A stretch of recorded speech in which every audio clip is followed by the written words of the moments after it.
ఈ ఉదయమున నీవు ఎవ్వరినీ కలుసుకొనక ముందు ప్రభువును కలుసుకో. నీవు ఎవ్వరినీ చూడకముందు ప్రభువును చూడు. నీవు ఎవ్వరితో మాట్లాడకముందు ప్రభువుతో మాట్లాడు. నీవు దేనిని వెదకకముందు ఆయన రాజ్యమును, నీతిని వెదకు.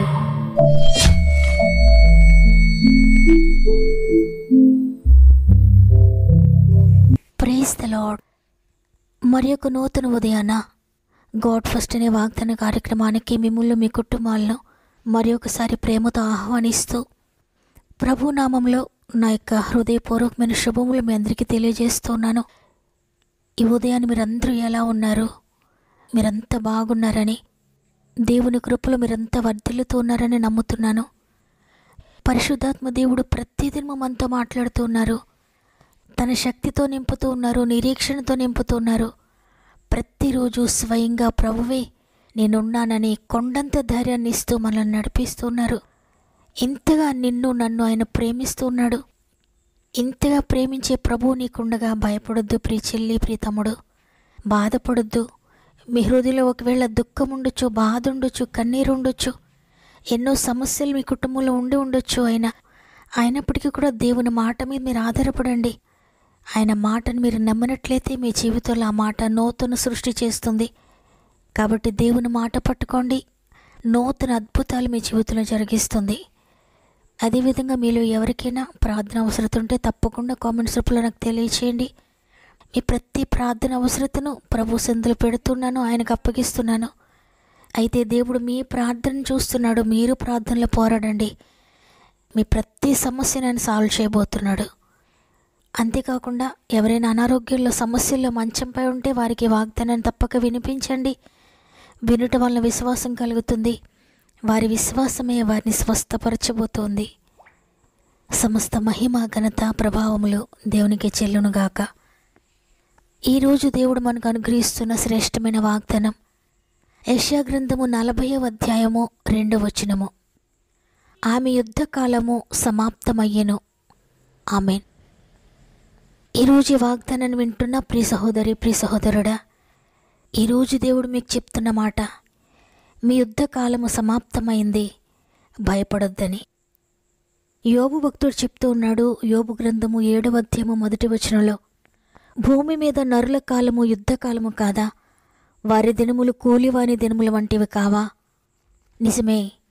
భూమి మీద బ్రతుకుతున్న ప్రతి మనిషి కూడా ఏదో ఒక యుద్ధాన్ని చేస్తూనే ఉంటాడు, తను బ్రతికినంత కాలము కూడా. అయితే ప్రభువులో ఉన్న వారికి ఆ యుద్ధము ఆయనే చూసుకుంటాడు. యుద్ధము యెహోవాదే. ఈ భూమిపై వారు ఏ యుద్ధంలో ఉన్నా, వారి యుద్ధము ఎంత భయంకరమైనదైనా కూడా వారి యుద్ధాన్ని వారి పక్షంగా దేవుడు చేయబోతున్నాడు.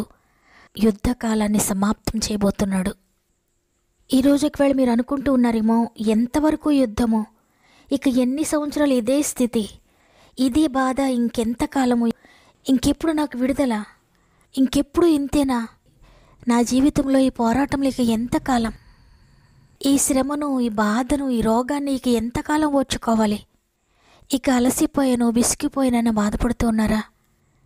నీవు ఈరోజు ఏ విషయాన్ని గురించి కృంగిపోయి ఏడుస్తున్నావో, ఏ యుద్ధాన్ని చేయలేకపోతున్నానని చేతులెత్తేసావో, ఇక ఈ పోరాటాన్ని నేను భరించలేనని ఓడిపోయానని చెప్తున్నావో, నీతో దేవుడు చెప్తున్నారు, నీ యుద్ధ కాలము సమాప్తమైపోయింది, నేను నిన్ను ఓదారుస్తానని. నీ యుద్ధాన్ని సమాప్తం చేయగలిగిన శక్తి ప్రభువుకుంది. ఎందుకంటే ఆయన యుద్ధశూరుడు. నిర్గమకాండము 15వ అధ్యాయం 3వ వచనం రాయబడి ఉంది. యుద్ధశూరుడు అని ఆయనకు పేరు. మన దేవుడు యుద్ధవీరుడు. ఆయన యుద్ధంలో నిపుణుడు. ఎంత పెద్ద శత్రువైనా, ఎంత పెద్ద యుద్ధమైనా ఆయన గనుక యుద్ధంలో అడుగు పెడితే ఆయనను ఓడించగలిగిన శత్రువు ఈ లోకంలో ఏదీ లేదు. ఏ మనుషుడు లేదు, ఏ శత్రువు లేదు, ఏ నామము కూడా లేదు. ఆయన చేసే యుద్ధంలో ఈ సృష్టిలో దేనినైనా ఆయుధంగా మార్చుకుంటాడు ఆయన. నిన్ను గెలిపించడానికి సూర్యుని వాడుకుంటాడైనా, చంద్రుని వాడుకుంటాడైనా, సముద్రాన్ని కూడా వాడుకుంటాడు. ఏది నీ ఎదుట ఉన్నా దానిని ఓడించి దాటిస్తాడు నీ చేపట్టుకొని. ఇశ్రాయేలీయుల పక్షంగా యుద్ధం చేశాడాయన. సముద్రాన్ని 2 పాయలుగా చేశాడు వారి పక్షంగా. వారిని తరుముతూ వస్తున్న శత్రువులను ఇక ఎన్నటికీ చూడకుండా సముద్రంలో ముంచివేశాడు. ఇశ్రాయేలీయుల పక్షంగా వారి శత్రువులతో యుద్ధం చేయడానికి దేవుడు సముద్రాన్ని వాడుకున్నాడు. చూడండి, దావీదుకి యుద్ధం ఎదురైంది. గొలియాత్ అనే భయంకరమైన శత్రువు దావీదు ఎదురుగా ఉన్నాడు. దావీదైతే చిన్నవాడు, అప్పటి వరకు ఏ యుద్ధాన్ని చేయలేదు, సైనికుడుగా లేడు, యుద్ధ ప్రావీణ్యత లేదు. దేవుని శక్తితో గొలియాతుని ఓడించడానికి వెళ్ళాడు. అయితే దేవుడు ఆ యుద్ధంలో దావీదును గెలిపించడానికి ఒక చిన్న రాయిని వాడుకున్నాడు. చాలామంది అనుకోవచ్చు, యుద్ధం ఏంటి, యుద్ధాన్ని గెలిపించడానికి రాయిని వాడుకోవడం ఏంటని. భయంకరమైన ఆజానుబాహుడైన గొలియాతు యుద్ధ కవచంతో శరీరం అంతా కప్పివేసుకున్నాడు. దావీదుతో పోరాడడానికి కళ్ళ దగ్గర మాత్రమే కవచం లేకుండా వచ్చాడు. అంత జాగ్రత్త వహించి యుద్ధవీరుడై వచ్చిన గొలియాతును చిన్న రాతితో హతమార్చడానికి దావీదుకు దేవుడు జ్ఞానమిచ్చాడు. దావీదు పక్షంగా నిలబడి యుద్ధాన్ని గెలిపించాడు. నిజమే, ఆయనపై ఆధారపడిన వారి పక్షంగా యుద్ధం చేయడానికి ఇప్పటికీ కూడా దేవుడు సిద్ధంగానే ఉన్నాడు. అంత గొప్ప దేవుడు నీ పక్షంగా ఉన్నాడు. అంత ఉన్నతమైన దేవుడు నీ పక్షంగా యుద్ధం చేయడానికి సింహాసనాన్ని విడిచి నీ వరకు వస్తాడు. నీకు వ్యతిరేకంగా ఎవరు లేచారో, ఏ పరిస్థితులు లేచాయో నాకైతే తెలియదు, కానీ పరిస్థితులు ఏమైనప్పటికీ కూడా భయపడొద్దు. ఇక దేనిని గురించి బాధపడొద్దు. నీ యుద్ధ కాలము, నీ యుద్ధ దినములు సమాప్తం చేసి ఆయన నిన్ను ఓదారుస్తాడు. శత్రువులను సహితము మార్చగలడాయన. నీవనుకుంటున్నావేమో ఈ పరిస్థితి మారుతుందా, ఈ పరిస్థితిని దేవుడు మార్చగలడా, ఇంత కఠినమైన పరిస్థితిని ఆయన సాల్వ్ చేయగలడా, ఈ యుద్ధాన్ని ఆయన చేయగలడా అని. నీ కొరకు ఆయన ఎంత పెద్ద యుద్ధమైనా చేస్తాడు.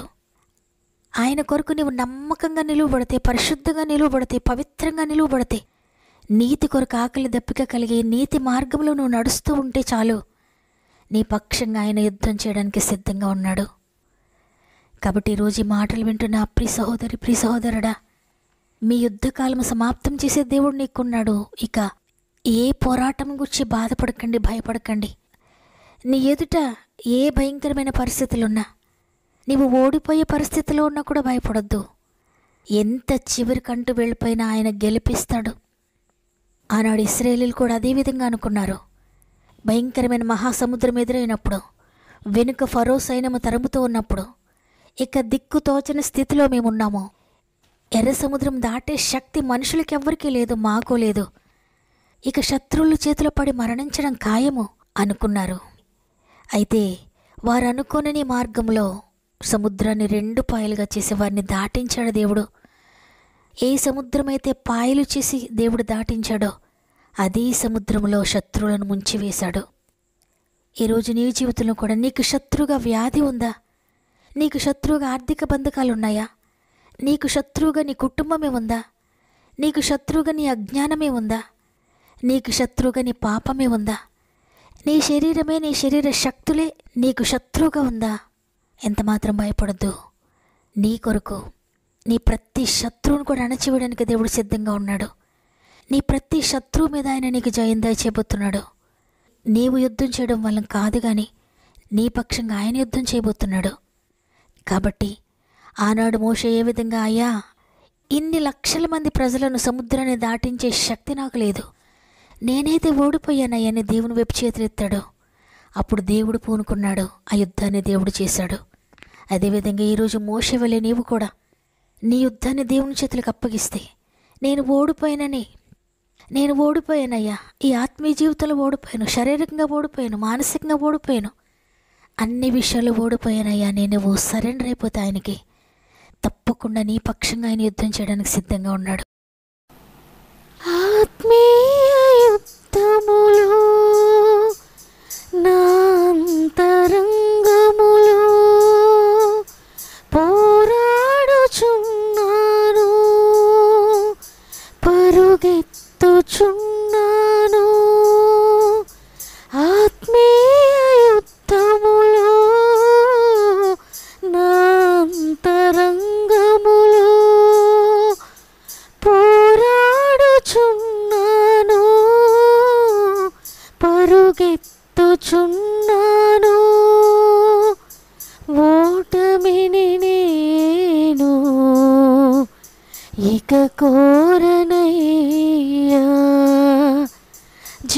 జీవితమునే దయచేయుమయ్యా నా యేసురాజా, నీ సన్నిధానంలో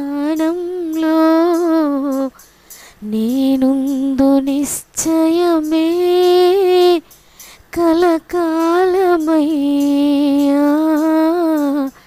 నేనుందు నిశ్చయమే కలకాలమయ్యా నా యేసురాజా, నీ సన్నిధానంలో